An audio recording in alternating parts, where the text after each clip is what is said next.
Y la vez pasada empezamos en Job 4, hoy vamos a Job 32. ¿Qué hemos visto? Sufrimiento circunstancial, sufrimiento personal de Job, quejas de Job y respuesta de sus amigos. Hoy vamos a hablar de la intervención de Eliú. Job capítulo 32, verso 1 dice: al ver estos tres hombres que Job se consideraba inocente, optaron por no decir más. Pero Eliú, hijo de Baraquel, que era busita y de la familia de Ram, se levantó temblando de ira en contra de Job, porque Job se creía más justo que Dios. También Eliú se enojó con los tres amigos, porque habían condenado a Job, pero no habían sabido responderle.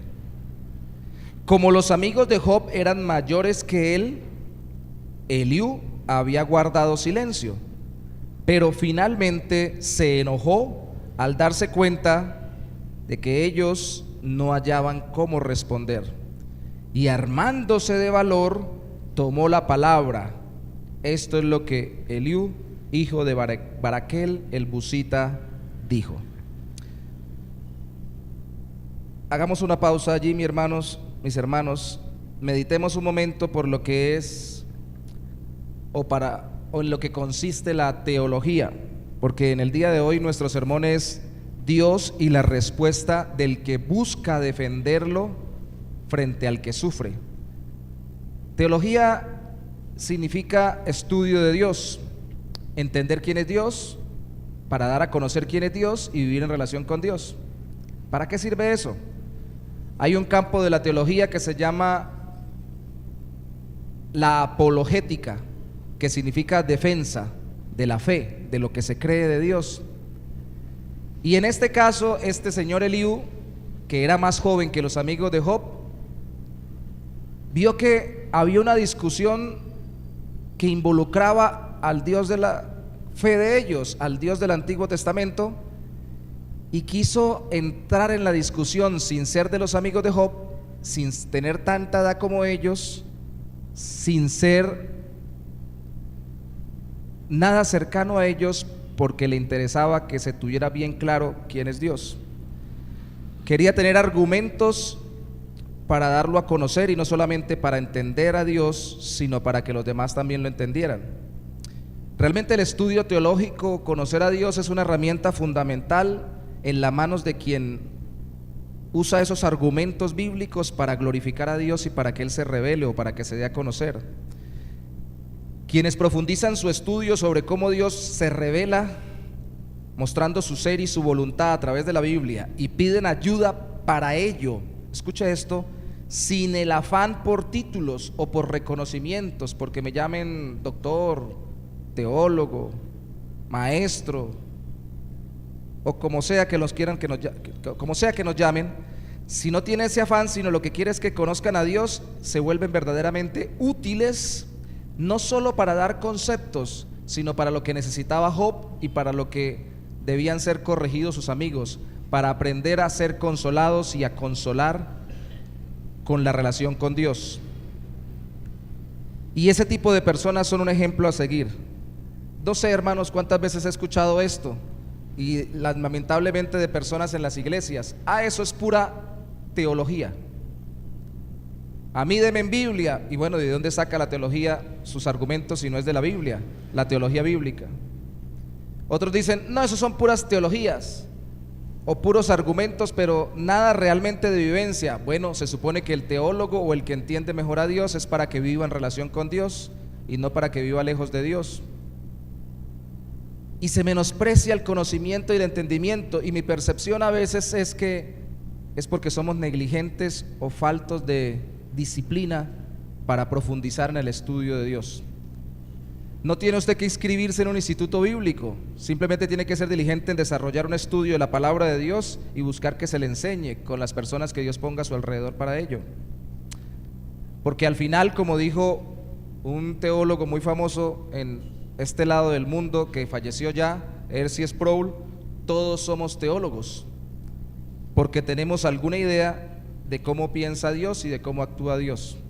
El problema es que algunos somos muy malos teólogos y tenemos muy malos conceptos de Dios. Algunos decimos, y en algunas iglesias se escucha, mi Dios no es así. Se habla de algún atributo de Dios.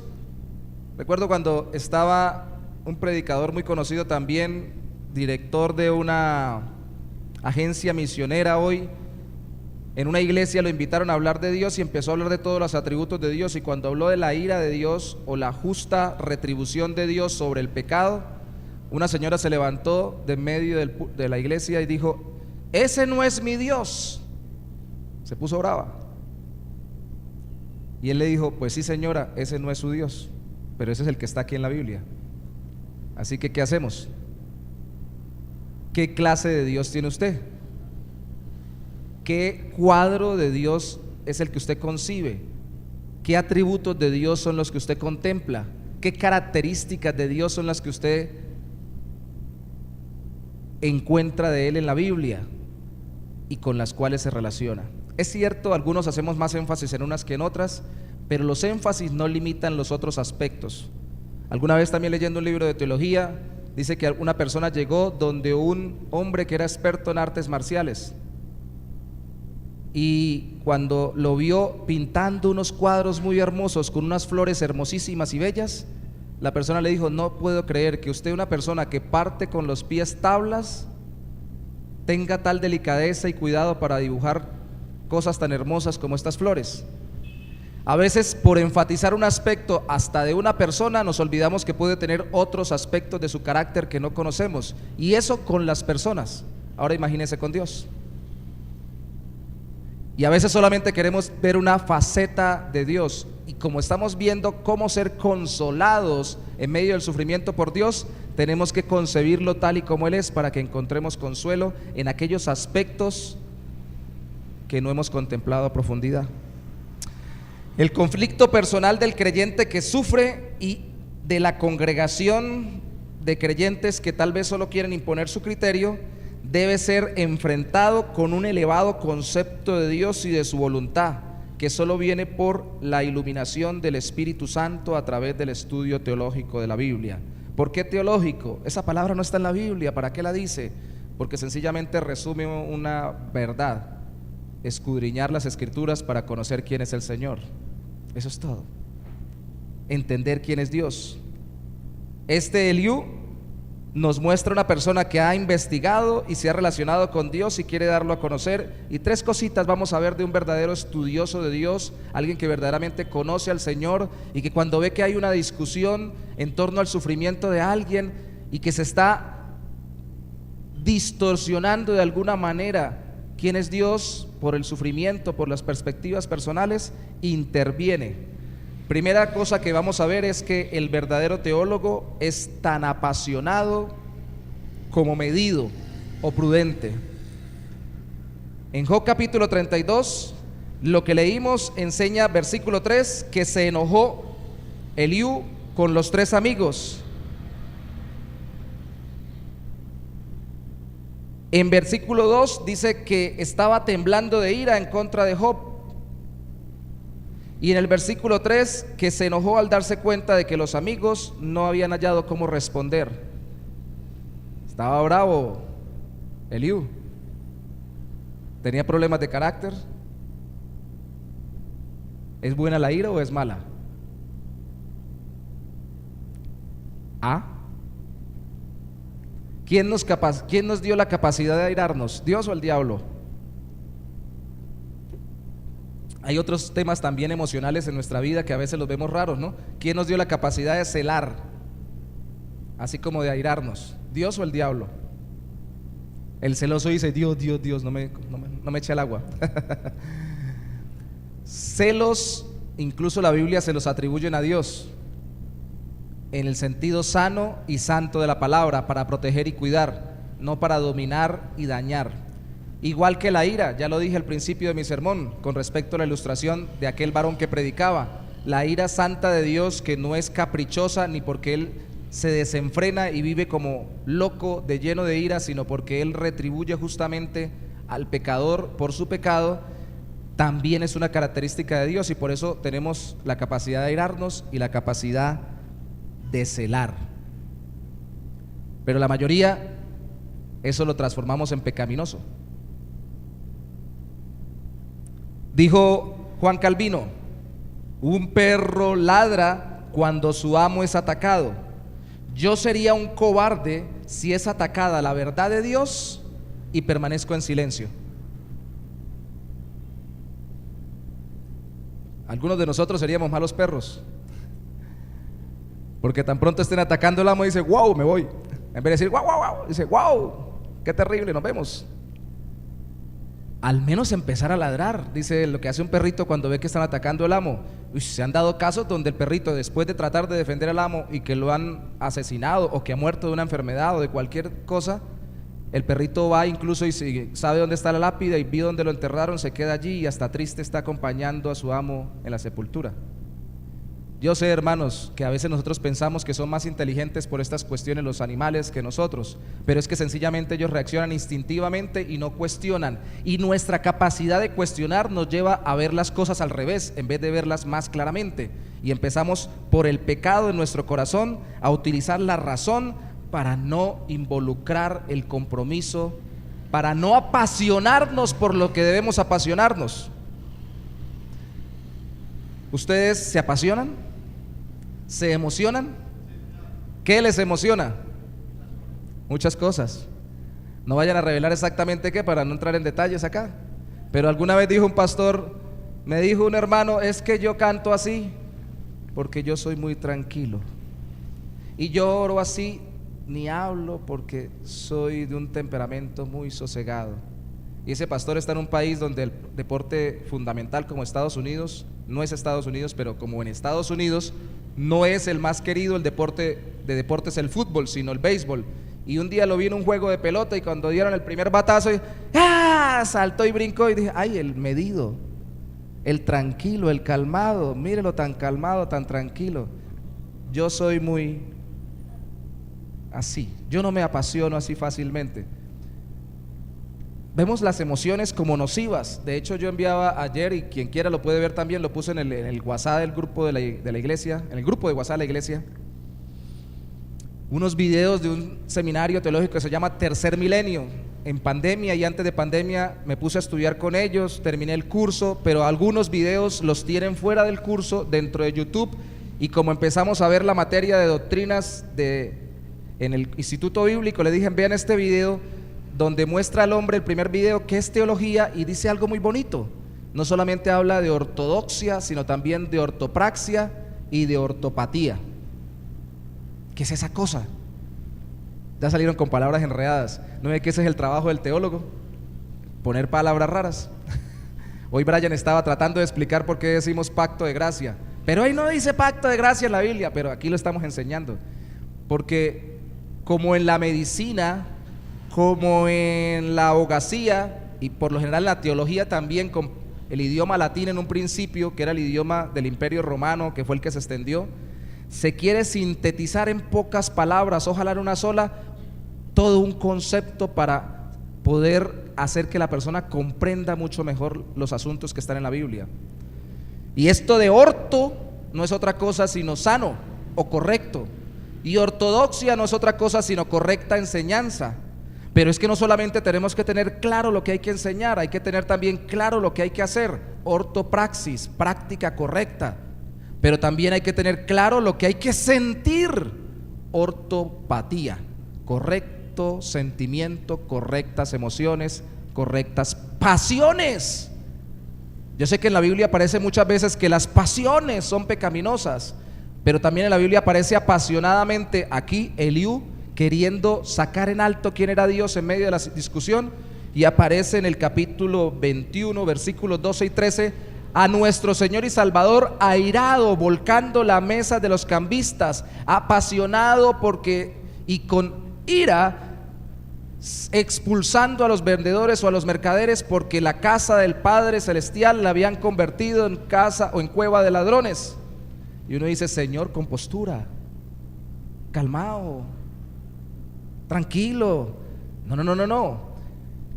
Es que él estaba apasionado por Dios y por su gloria. El problema con nuestras iras es que nos apasionamos y nos airamos por nosotros y nuestra gloria, o nuestras conveniencias o nuestros deseos personales, y no por Dios y su voluntad. Esto quiere decir que uno deje de ser prudente, sabio para hablar. No, esto quiere decir que eso es lo bonito. Para dar otro ejemplo, ilustración, decía mi papá, de tantas enseñanzas que nos ha dado de pequeño, decía: eso es lo bonito de la bestia, mijo. Y por ahí lo he leído, de los animales de monta, como los caballos, toda esa fuerza que tienen esos músculos, y sabe cuando el jinete es su jinete, y toda esa fuerza la controla.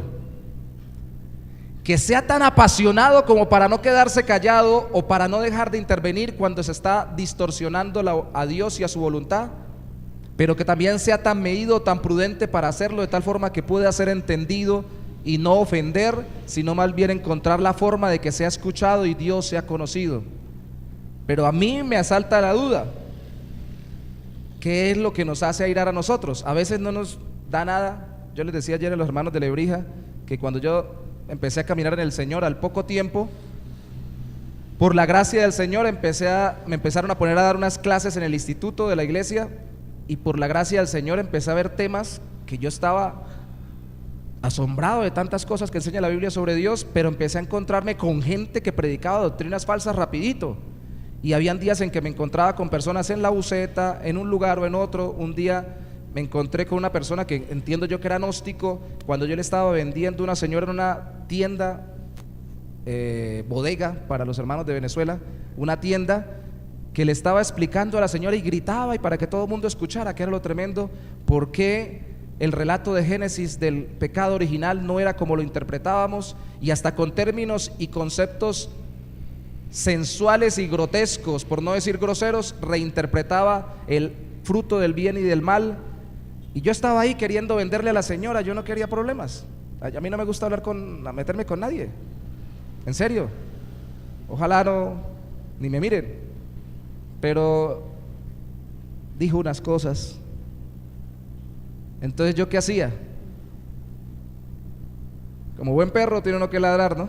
Así no muerda o no tenga dientes, por lo menos ladre. Y yo le dije: espérame, estoy aquí tratando de venderle a la señora, pero ¿qué es lo que usted está diciendo? ¿Que la Biblia qué? ¿Qué es lo que significa el fruto del conocimiento del bien y el mal? Y cuando me explica, le digo: eso no es lo que quiere decir el texto bíblico ahí. Mire lo que dice en su contexto, mire lo que dice en tal parte y tal parte y tal parte, estúdielo como dice. ¿Sabe qué pasó? El hombre se puso bravísimo, dijo: eso, los teólogos que sacan un poco de argumentos y teología. Caramba, ¿y qué era lo que estaba sacando él? Argumentos malos, pero argumentos.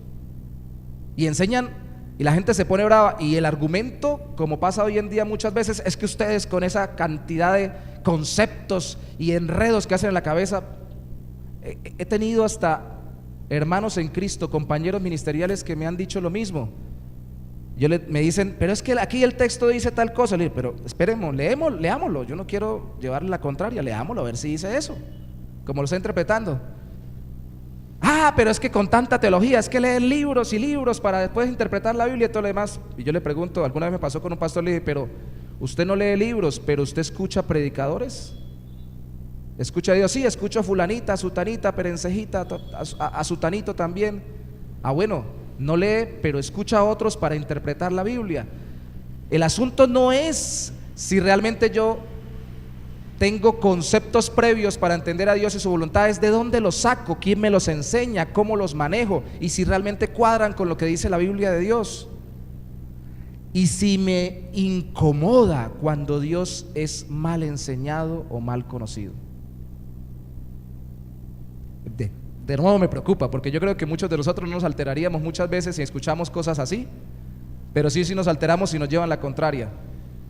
La silla es blanca, no es negra. ¿Qué es blanca, caramba? ¿No la ve que es blanca? Y bueno, ¿qué tiene que ver? De pronto la persona tiene un problema en la vista. ¿Cuál es el asunto? No es tan trascendental, no se va a ir para el infierno por sentarse en una silla blanca pensando que es negra. Pero esto de la relación con Dios es mucho más importante.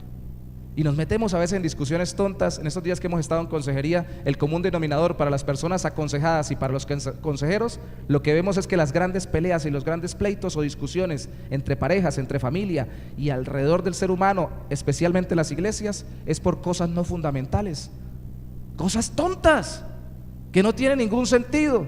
Y uno va a decir, bueno, miremos quién es Dios y por ejemplo pensemos en que Dios es eterno, como lo vamos a ver lo estamos ya viendo en el Instituto Bíblico. Ay, no, pero eso déjeselo a los teólogos.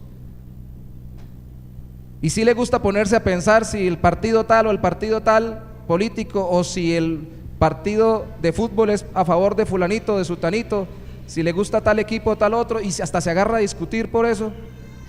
Y no es capaz, a eso sí le mete cabeza, que no le da ni vida eterna ni le da nada profundo a su corazón, pero no se mete con Dios a tratar de entender su carácter y su voluntad. Antes el concepto era el siguiente: la teología es la madre de todas las ciencias. Cuando se empezaron a sacar las universidades que nacieron dentro de los claustros, y nadie que sea un buen historiador me dejaría mentir o diría que es diferente, empezaron a nacer dentro de los claustros de los monjes o de los religiosos católicos. Las carreras principales eran teología, abogacía y medicina. Era lo importante. Y usted pensar y querer entender a Dios y la voluntad de Dios era fundamental para usted desarrollar su entendimiento. Y los grandes inventores de grandes cosas y grandes científicos creían en Dios, eran fervientes creyentes en el Señor. Hoy en día la ciencia se ha secularizado y las universidades que antes eran cristianas en Estados Unidos se volvieron apáticas al evangelio y algunas hasta renuentes a él, y quieren pensar sin Dios y dicen: no creemos en Dios, queremos pensar sin él. Creyentes en Cristo, ustedes y yo, ¿qué nos apasiona? Nos debe apasionar el Señor y su voluntad, amén. Pero debemos ser medidos también, porque dice la Biblia que Elías esperó para hablar, siendo joven. No le tenía miedo al hombre, como Pablo enseña en Gálatas capítulo 1 versículo 10: si le temiera a las personas, no serviría a Dios. Si me asustara que me cuestionen, no querría sostener la verdad de Dios. Hay un libro que se llama Cuando las personas son grandes y Dios es pequeño, si no estoy mal, que es la cosa al revés: Dios es el grande y las personas deben ser pequeñas. Y a veces nos da tanto miedo llevar la contraria. No estoy diciendo que nos volvamos rebeldes, pero nos da tanto miedo que es que Dios no existe. ¿Usted cree en Dios? Universitarios, jóvenes que van para la universidad, los que ya pasaron lo saben, sobre todo en este tiempo. Llegan y qué días decían un ejemplo en redes sociales: un profesor que enseña, ¿qué era lo que estaba enseñando? Creo que educación física, una materia que ni siquiera tenía que razonar, les estaba explicando por qué no creer en Dios y por qué no tener cierta tendencia política. Uno le dice: caramba, téngala, pero no haga proselitismo. Y si lo hace, ustedes como alumnos sepan desarrollar una postura con respecto a quién es Dios, para que cualquiera no le lleve la contraria. Pero no le tenga miedo porque tiene un título, o porque tiene un cargo, o porque tiene un puesto en el gobierno. Los gobiernos, usted no puede ser. Aquí vino una funcionaria que tenemos que hacer la diligencia con el Ministerio del Interior. Espero que con este gobierno entrante se agilice lo que no hemos podido con el anterior en esta área. Y yo le preguntaba muchas cosas a ella. Ya vino a hablar sobre las funciones del Ministerio del Interior. Lleva varios gobiernos de diferente tipo allá en ese cargo. Y ella decía que cree que el gobierno debe ser laico, pero no laicista. Que no debe una iglesia, lo creemos también los bautistas y muchas iglesias cristianas, dominar con su fe el gobierno. Entonces todo el gobierno tiene que ser bautista o tiene que ser cristiano. No, tenemos que tener separado eso. Pero al mismo tiempo que es imposible, decía ella, y principalmente en esta área donde en el gobierno atendemos lo que le llaman los asuntos religiosos, que yo no tenga religión. Entonces yo no puedo tener una fe estando en el Ministerio del Interior, en la oficina de asuntos religiosos. ¡Qué incoherencia! Si la gente que trabaja en la oficina de asuntos sociales es activista social, la que trabaja en jóvenes muy probablemente es joven, entonces el que trabaja en asuntos religiosos no puede tener una religión porque no se puede decir qué piensa, no puede decir en qué cree, y si dice algo, entonces usted ya es tachado como un ignorante. Hay que dejar de tener miedo, no estoy diciendo que busquemos pleitos, pero hay que dejar de tener miedo a que nos escuchen hablar del Señor.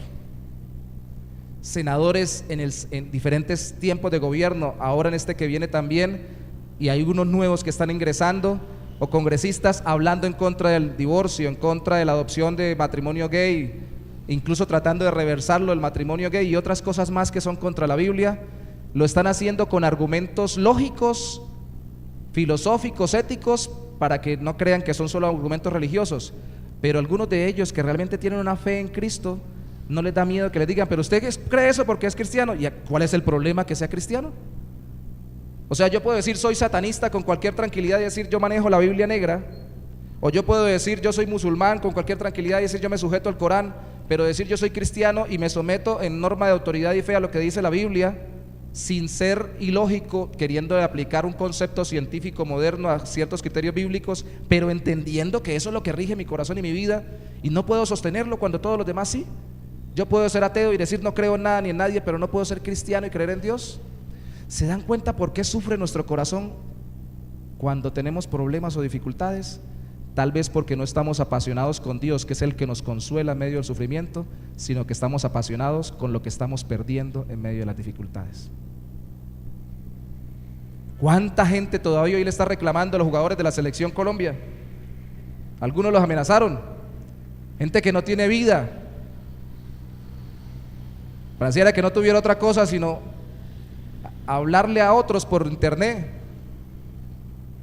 Nos defraudaron. Caramba, si jugaron mal y si lo hicieron mal, pues listo, lo hicieron mal, reclámele como un deportista, como cualquier persona en un trabajo, y representa a mucha gente, todo lo que usted quiera, pero ellos están en su cuento y usted tiene que vivir una vida, y es más importante Dios y su voluntad, su carácter, la relación con Cristo, si sobre todo es cristiano, que si Colombia gana el mundial o no, o es más importante que Colombia gane el mundial.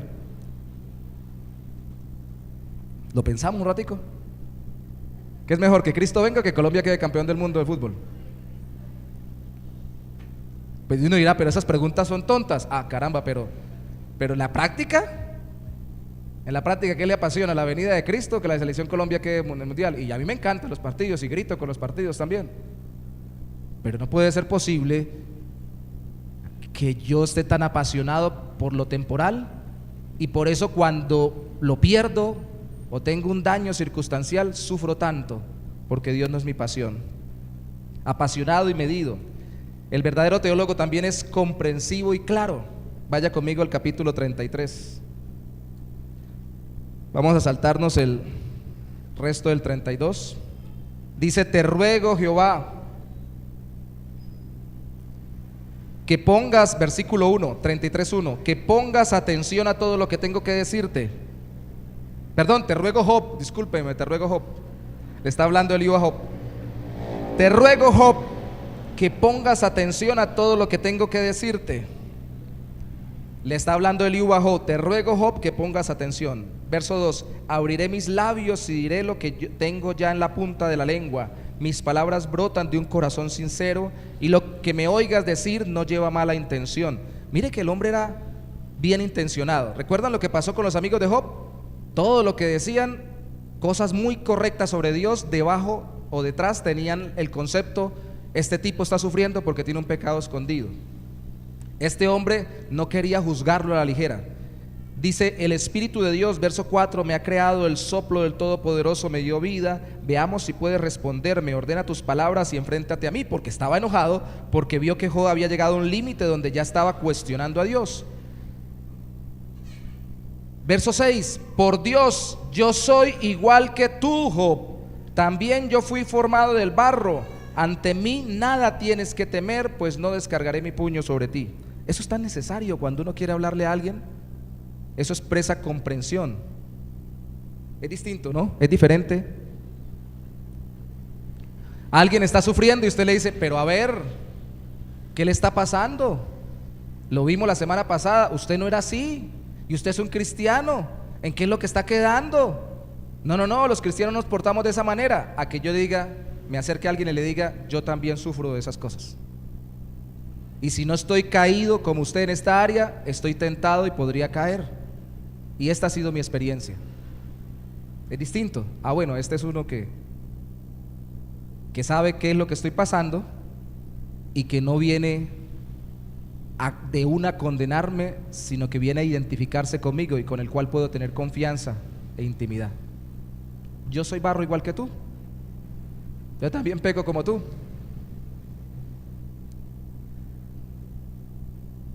El asunto es que debemos también, ojalá, decir, yo estoy trabajando en eso, Dios está trabajando eso en mi vida, ¿no?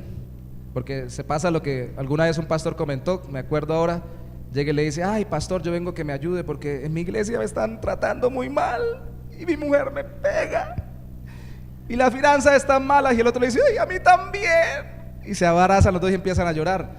Pues obvio que está bien que compartan el dolor, pero por lo menos uno tiene que alentar a otro, y para alentar uno al otro tiene que uno llevar un proceso y estar tratando con eso en Dios y ya ir progresando en la solución del asunto. Yo soy uno de los que, para poner una ilustración no muy bonita, soy uno de los que marea cuando va en el carro viajando y me pega muy duro, y a veces es una cosa rarísima. Estos días he pensado mandarme a hacer unos exámenes a ver qué bichos raros tengo ahí, la flora intestinal, porque siento como que me agarran y me hicieran así y que se me viene ya lo que tiene que quedarse abajo, se viene para arriba. Pero qué cosa tan rara. Yo sé que hay gente que cuando ve a otro en ese aspecto y hasta llega a trasbocar o vomitar, le dan ganas de vomitar, pero yo puedo venir con muchas ganas de vomitar y veo a otro y se me quitan. No sé si es deseo de venganza, es malicia, uy, ese vomitó, jajaja, yo no. Pero lo que yo entiendo es que cuando uno deja de centrarse en uno mismo, ve que otro está sufriendo, se identifica con él, uno encuentra consuelo. Este también le pasa, y empiezo a tranquilizarme con respecto a ese sentimiento, y en este caso esa sensación. Qué problema cuando la gente se le acerca a uno diciéndole, yo me acuerdo una vez que salió una esposa de un pastor en una predicación en internet. Llevamos, no sé cuánto eran, 20 años de matrimonio con mi esposo. Nunca hemos tenido una sola diferencia. Siempre estamos de acuerdo en todo y nunca hemos discutido en nada. Caramba. El buen colombiano piensa, métame los dedos en la boca a ver si no muerdo. Es diferentísimo que se arregle las diferencias y en el camino se vuelva cada vez más armoniosa la relación, a que nunca tengan una diferencia, ¿cierto? Cuando uno entiende que uno también sufre, padece y que uno también es barro y se acerca a alguien para ayudarlo, esta es la filosofía mía, y a veces lo digo en consejería. Si es algo que es muy distante a mí, una tentación, un pecado o una circunstancia difícil que yo nunca he pasado y tal vez nunca pasaré, como decía Michael ahorita, que me persigan para matarme por mi fe, tal vez nunca lo pase. Si yo estoy hablando con alguien que está pasando eso y resulta que sucumbió como un Pedro, que cuando lo iban a matar negó a Cristo 3 veces, yo no vaya a decirle, Pedro, una vez está bien, pero 3 veces. Y Lucas dice ahí en el libro que hasta con maldición, o sea, echando maldiciones, pues negó a Cristo. Ay no, Pedro, usted sí es muy terrible.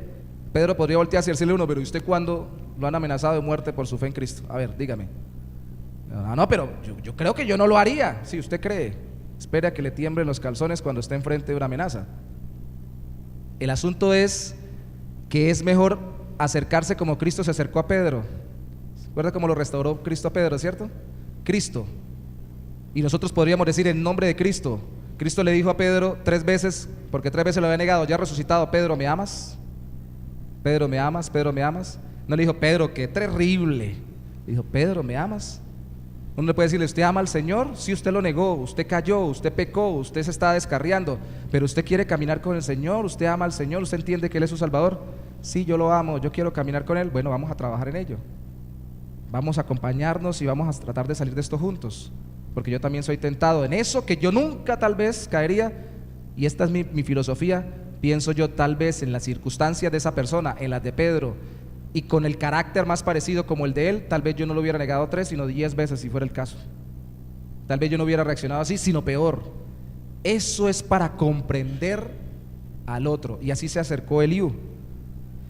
Comprensivo, porque sabía que él era un ser humano igual que el otro, y por ello analizaba lo que el otro le decía. Vaya conmigo al versículo 31 del capítulo 33. Job 33, 31. Escúchame, Job, préstame atención, guarda silencio que tengo que hablarte.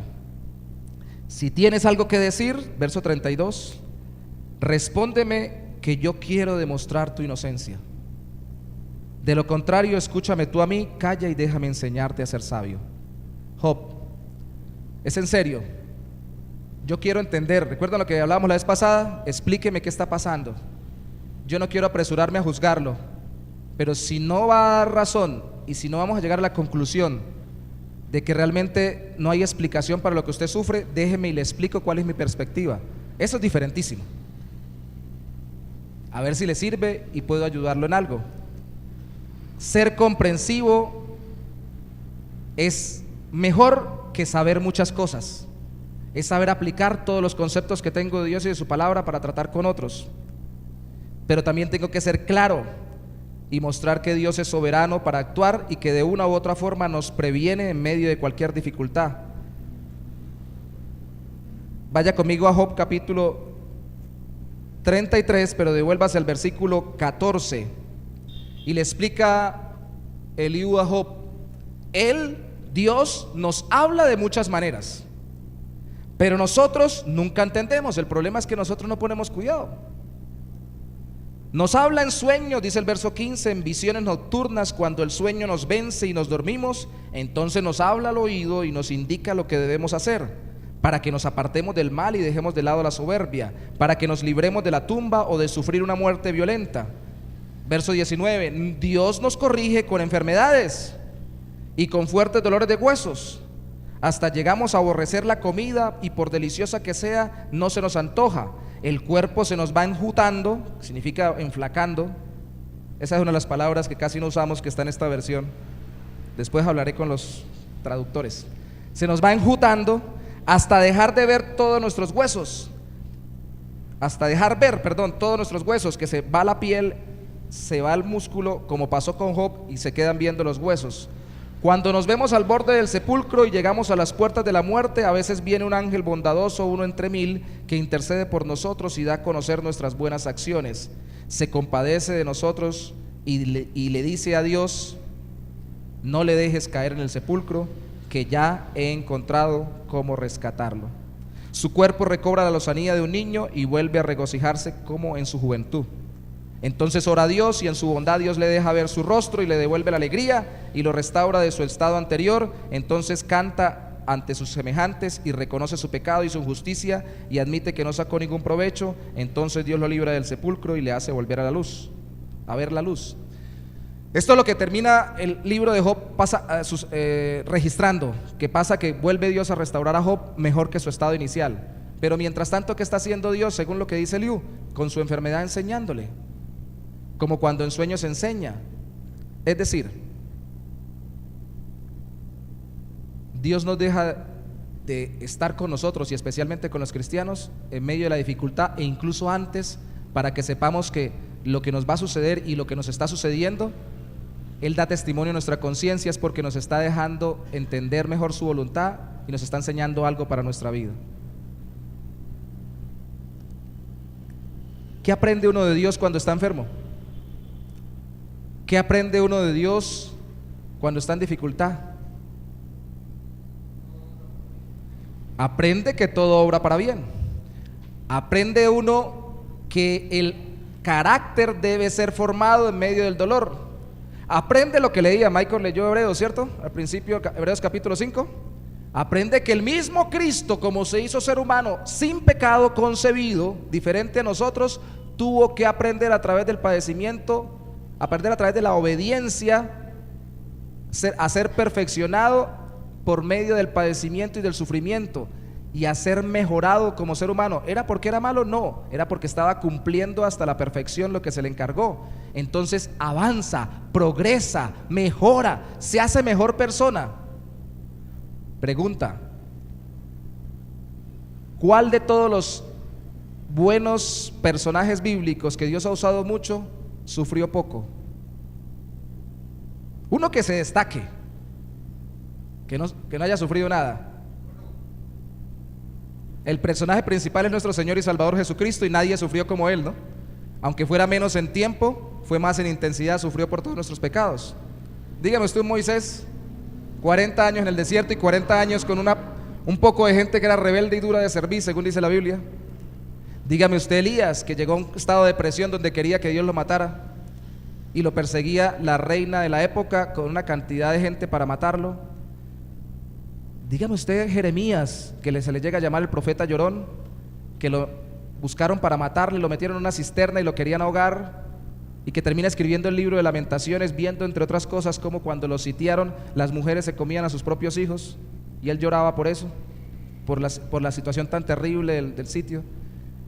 Y dígame usted, ¿cómo lo recordamos hoy? Hombres de Dios, mujeres de Dios, porque también están allí en la Biblia varias mujeres de Dios. ¿Usted quiere ser un hombre de Dios? ¿Quiere ser una mujer de Dios? ¿Quiere aprender de Dios? ¿Quiere que Dios le enseñe? Deje que Dios le enseñe en medio de la dificultad y del sufrimiento. Eso es lo que le está diciendo Eliú. Dios nos acompaña y nos va enseñando. Algunos dicen que este ángel representa al ángel del Señor, que en el Antiguo Testamento es una teofanía o manifestación anticipada de Cristo, dicen algunos, y que cuando aquí se habla del ángel del Señor apuntaría que viene Cristo y le dice al Padre: Padre, ya bájele, ya parémosle la prueba que ya la está superando. ¿Hasta cuándo hay que hacer repetir una prueba a un niño en una evaluación? Así como el mal cantante que se para en la tarima y canta y dice: gracias, gracias por aplaudirme. La gente le dice otra vez, ese chiste es viejo, pero es una buena ilustración. Y él pregunta después de 4 veces de repetir la misma canción: ¿hasta cuándo, querido público? La gente dice: hasta que aprenda a cantar, querido cantante, hasta que lo haga bien. ¿Hasta cuándo debemos pasar por una prueba, una dificultad? Hasta que aprendamos a ser transformados por el Señor y a conocerlo mejor en medio de ella. Es que Dios no nos deja sufrir por sufrir. El Señor, eso es lo que está argumentando en su teología nuestro amigo Job. Perdón, Eliú a Job. Eliú a Job. Claro y comprensivo, y al final muestra a Dios tan justo que nadie puede autojustificarse ante él, así sea tan temeroso de Dios e intachable como Job. Mire el capítulo 34. No vamos a llegar hasta el 37, que es el final del discurso. Lleguemos hasta el 34 para decir algunas cosas finales. Eliú añadió entonces, verso 1: ustedes los sabios escuchen mis palabras, ustedes los doctos préstenme atención. Con el paladar se prueba el sabor de la comida y con el oído se prueba la calidad de las palabras. Recuerden que esto es un lenguaje poético. Los invito a elegir lo que es justo y a que descubramos aquello que sea bueno. Job ya nos ha dicho que es un hombre bueno y que Dios lo ha tratado injustamente, que no puede mentir en su caso y que sufre mucho sin haber pecado. Esto estaba clarísimo. ¿Quién puede compararse a Job, que calma su sed burlándose de todo? Anda en compañía de malhechores, se junta con gente malvada, asegura que nada gana el hombre con hacer la voluntad de Dios. Fue muy duro con Job, pero recuerden algo: este tenía buena intención y por eso Dios a él no lo regañó, regañó fue a los amigos. Y recuerden algo: a este no le responde Job, después el que responde directamente a Dios. Es como una especie también, como Cristo, de antecesor o de conector o mediador con Dios. Pero ustedes, dice el versículo 10, son inteligentes, amigos. Escúchenme, nada más ajeno a Dios que la maldad. El Todopoderoso no comete injusticias, le da a cada uno lo que merece, le paga a cada uno conforme a sus hechos. Dios no hace nada malo, el Todopoderoso no pervierte la justicia. ¿Quién puso el mundo en sus manos? ¿Quién le encargó ordenar este mundo? Si Dios pensara solo en sí mismo y retomara su espíritu y su hálito de vida, todos nosotros moriríamos al instante y la humanidad entera volvería a ser polvo. Esto tiene muchas cosas de teología. Está diciendo, resumiendo: Dios es poderoso, pero también es bueno. Si quisiera hacernos sufrir, nos hace sufrir mucho más, solo por sufrir. No nos hubiera dejado de existir, y si quisiera ya nos hubiera quitado la vida. Piense qué es lo que Dios quiere, que Dios no es injusto ni tiene maldad en su corazón. ¿Por qué está permitiendo esto? Eso es lo que dice Eliú. Y deje de autojustificarse porque Dios está haciendo cosas sobre su vida y usted termina no agradeciéndolas. Dios está haciendo cosas sobre su vida y usted, por no sufrir, cuestiona lo que Dios está haciendo sobre su vida. Dios está haciendo cosas en su vida y usted, autojustificándose porque no puede cambiar las cosas que le hacen sufrir, entonces se olvida de que Dios actúa, como lo acaba de decir mi hermano hace un rato, en medio de las cosas más difíciles, porque Dios es el texto bíblico de Romanos capítulo 8 hace que todo nos ayuden a bien a los que amamos al Señor. O escribe, para utilizar un proverbio de hoy en día, escribe derecho en renglones torcidos. En serio, el asunto es, nos encerramos, nos ensimismamos, nos enclaustramos y no salimos de nosotros ni vemos a Dios. ¿Por qué mirar a Dios cuando estoy sufriendo si el sufrimiento lo llevo por dentro? Porque me saca de mirarme a mí mismo. Mi esposa me puede dar testimonio: mami, voy a contar lo de los pececitos. Se nos murieron unos pececitos porque no supimos cómo tratarlos, pero no fue con mala intención, no somos Dios. Yo les conté cuando empezamos la serie de la anécdota del primer libro uno de los libros primeros de consejería que leí, donde la señora refería cómo tenían unos pajaritos y ella los amaba mucho, pero igual que nosotros no sabía mucho de cómo funcionan los pájaros, y porque los quería mucho se fue en un viaje y los puso en su carro, y todo el viaje casi se mueren de un infarto los pájaros, porque cuando siempre estaban frente a una ventana todos los días viendo el mismo paisaje, ahora iban por un carro a gran velocidad viendo pasar gran cantidad de paisajes, y pensaban que se iban a morir, que algo estaba pasando, que se iba a acabar el mundo. ¿A alguno de ustedes no le ha pasado que de pronto alguien le mueve la cama y dice: está temblando? Usted mismo de pronto movió la cama. O a los que roncan, ¿no de pronto les ha pasado que están roncando? Se despierta. ¿Quién se metió? Es usted que está roncando, que se despertó. Ella estaba haciendo algo bueno con los pajaritos y ellos regresaron a la casa y ellos pensaban que se iban a morir. Este es el asunto cuando nos justificamos tanto, y está bien, incluso no tenemos un pecado deliberado, que nos encerramos en nosotros mismos y no contemplamos a Dios, nos quedamos en nuestra burbuja de sufrimiento. ¿Y por qué a mí? ¿Y por qué ahora? ¿Y por qué no a otro? ¿Y por qué en este momento? ¿Y por qué no de otra forma? ¿Y por qué tantas cosas juntas? Yo siempre le digo a los que dicen eso, yo le digo: bueno, si vienen todas juntas, lo bueno es que después se van todas juntas, o van a quedar poquitas. Mi salud, mi trabajo, mi mujer, el perro del vecino, tal cosa, todo al tiempo, todo al tiempo, todo al tiempo. Un día que yo estaba así, yo también tiendo a hacer quejetas. Mi esposa les puede dar testimonio de qué tanto me puedo yo quejar. Estaba yo en Cúcuta y alguna vez les conté la anécdota, no les voy a resumir todo. Estaba enfermo, casi me caigo, creo que fue en ese mismo momento. Era como que parásitos, iba en una moto, me pasaron una cantidad de cosas, me iba mal en el negocio, me trataron mal un día, y para completar, cuando se me varó la moto, yo la llevaba andando. El suegro, por buena intención, tuvo la idea de alarme con la pita, con una soga, con el carro, y adivinen qué terminó pasando. Suegro, ¿me va a arrastrar? No, yo no lo arrastro. Me arrastró. Y lo último que me pasó, después de que ya me levanté con la camisa favorita reventada, una de cuadros, café, me gustaba mucho. A mí casi no me gustan los cuadros. Mi esposa es la que me ha enseñado a usar cuadros y líneas, pero esa sí me gustaba. Y me paro yo, quedé enfrente de la iglesia, una iglesia evangélica allá del barrio, y no sé si me habían visto entrar a esa iglesia que compartía con esos hermanos, a veces me invitaban, y alguien dijo por allá, yo tirado en el piso, arrastrado, y nadie se para a ayudarme, dice: ¡ay, se cayó el hermano Cocó! Y caramba, ahora se van a burlar de mí porque soy evangélico. Faltaba que un perro pasara y me orinara.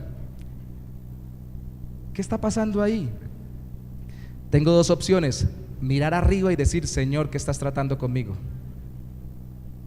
O quedarme mirándome aquí, dándome vueltas, y por qué, y el suegro, y el perro, y el vecino, y la mujer, y los hijos, y no me entienden, no me quieren, no me aman, no me miran.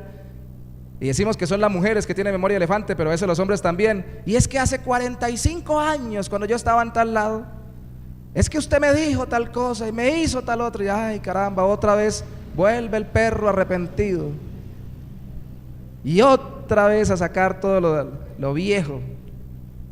No somos histéricos sino históricos, dijo alguien. Sacamos toda la historia para armar una histeria.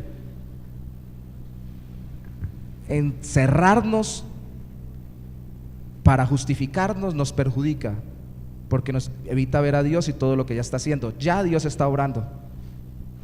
A mí me dio la capacidad ese día no responder, por lo menos ese día. Y me cambió el guardarropa porque me tocó buscar otra camisa. Ya Dios está haciendo algo, está tratando mi corazón y mi carácter. Yo preguntaba en estos días por una maestría, me llamó la atención, en inteligencia emocional, y me dijeron, le recomendamos que haga más bien una maestría en una universidad internacional. Se llama así, Maestría en Educación para la Madurez. ¡Uy! ¡Qué bonito! Ojalá todos fuéramos maduros, especialmente maduros en Dios. ¿Qué está haciendo Dios? A veces cuando los sufrimientos son tan difíciles, como nos enseñaba el hermano Carlos la otra vez, ¿qué hay que hacer con los aguacates cuando todavía están no están maduros? Envolverlos en periódico y meterlos debajo de la cama, ¿no es? Para que se maduren. Y a veces los sufrimientos son envolturas en papel periódico express para que rápidamente maduremos y seamos transformados en aquello que no queremos cambiar. Dios ya está actuando.